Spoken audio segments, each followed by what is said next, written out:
decisions that need to be made, and I think all eyes and ears are going to be on Fox News Channel to feast your eyes and ears on the issues and get some information to choose your candidate. So I'm excited about it. And in terms of, Ted Cruz, obviously I think he's going to be taking a lot of hits tonight. There's going to be all eyes on him, but I think he's going to be ready. Looks like he's pretty fired up. Marco Rubio, love that he keeps bringing up the fact that he can win and beat, Hillary Clinton. I think he's right about that, and that's a strong point that he should keep hitting home tonight. What do you think? Well, what should these guys go after? Who should they be going after? I mean, clearly evangelicals will be a big thing, but what else should they make their case? Well, I think that you got to think about exactly where the weakness is. So, for someone like Cruz, you say, well, can you make a deal? Can you get along with people? Is it the fact that you have gone back and forth on ethanol, to play the Iowa voters?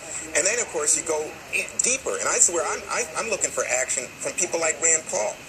Greg mentioned 2 senators. I think there are 3 senators, and I think the third one, Rand Paul. I don't count him.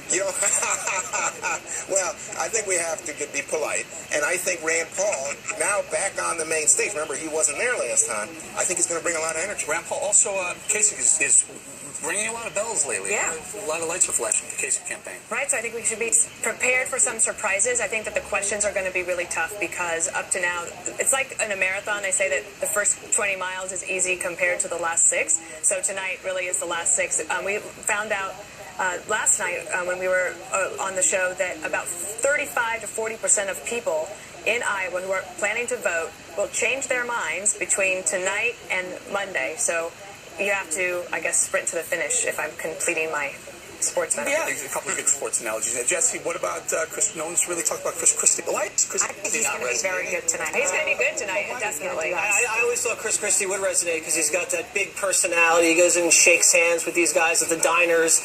He's not translating. He's doing a lot better in New Hampshire. Tonight, I think Ted Cruz, all the pressure is on Ted Cruz. He's actually kind of the front runner who's on stage tonight. Let's see how he wears that hat. There's going to be a lot of action coming his way. Rubio is going to go after him. He needs to look presidential, but he also has to maintain that he's the outsider because that's worked for him so far.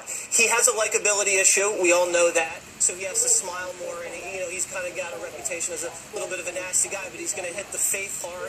He's going to hit constitutional conservative principles hard, and needs some better answers on amnesty and a better answer on surveillance. Let me stay. I don't mean to cut you off, Jesse. I want to get to this soundbite right here on faith. How far will the candidates go to court the evangelical vote tonight? Here's a preview of what we could expect. Our nation should hope that our next president is someone who every day and every night and at every moment drops to their knees and asks the Lord for guidance and asks the Holy Spirit for inspiration and asks them for wisdom. So for me, when people ask, is faith real, I can tell you in my family, I would have been raised by a single mom without my father in the household if it were not for the redemptive love of Jesus Christ.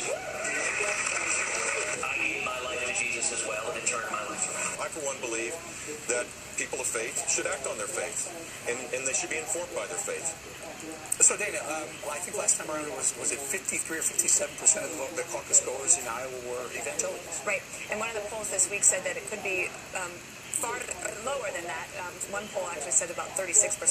So we'll see. I don't know if we know. I do think having worked for somebody that definitely started his day as president every day with a prayer, and I remember you have that funny picture of me with Dikembe Mutombo, where he's like towering over me. Behind me, there's a photograph on the wall, and it's of President Bush, and he has his head bowed, and I'm always asking, what's he doing there? He's praying.